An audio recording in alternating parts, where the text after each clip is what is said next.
All right, let's get right into it. We're going to pull back the curtain on a totally different path to financial freedom.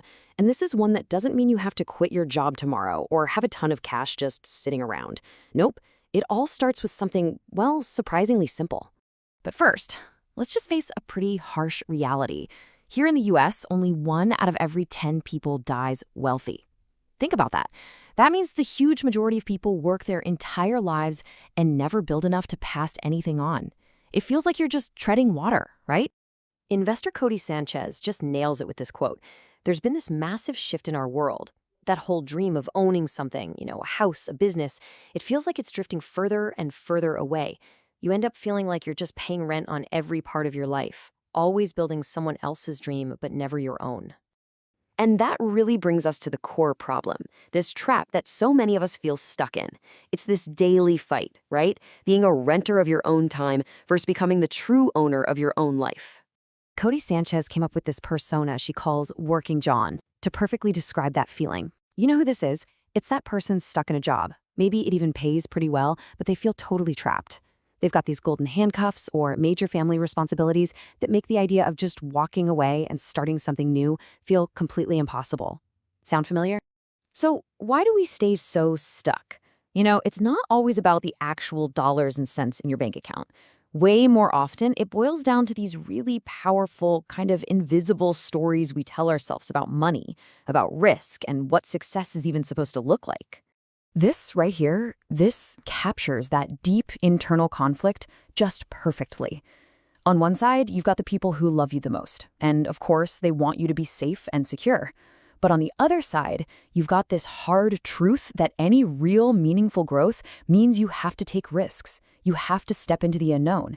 And that emotional tug of war, man, it can be absolutely paralyzing. And for so many people, just the idea of money is loaded with all these heavy emotions.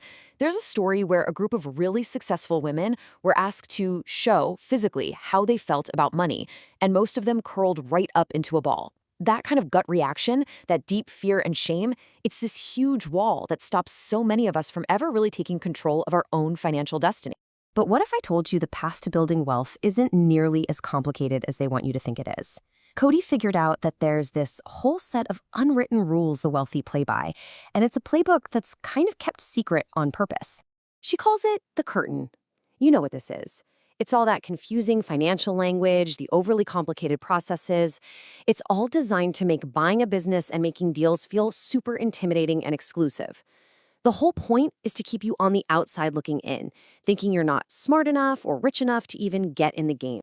But here is the big secret hiding behind that curtain. It is mostly an illusion. And once Cody realized that, she discovered something incredible. The basic structure of a massive billion-dollar deal is exactly the same as a much smaller $1 million deal. The rules of the game are identical. You're just playing with fewer zeros at the end. Okay, so if all that complexity is really just a myth, how do you actually get started?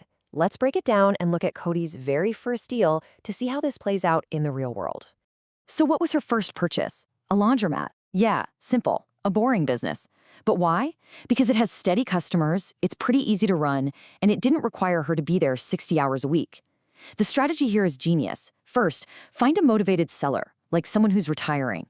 Then, partner with an operator who already knows the business inside and out. The key thing to get here is that she didn't have to be the expert. And here it is. This is the question everybody asks. This is the biggest wall people see in front of them. How in the world can you buy a business if you have little or no money to put down? Well, the answer is in this incredibly common, super powerful tool. Get this. In the United States, a staggering 60% of small business sales under $10 million use this exact method. It's called seller financing. Basically, instead of you going to a bank for a loan, the owner of the business becomes the bank. They lend you the money to buy their own company. And how do you pay them back? You use the cash that the business itself is making. In other words, you are literally buying an asset using its own money. It's a total game changer. So the most important thing here is that this strategy isn't just for Wall Street sharks, it's actually super accessible. So let's talk about how you can start to build your own personal path to ownership, step by step. Look, the smartest way to start isn't by chasing some random business idea like a laundromat. It's by using what you already know. You need to ask yourself, what special expertise, what skills, what connections do you have right now from your job or even from your hobbies? That is your unfair advantage. A great place to start is just by looking at your own life and your work. Let's say you're a content creator and you're constantly paying to rent studio space. What if you just bought the studio?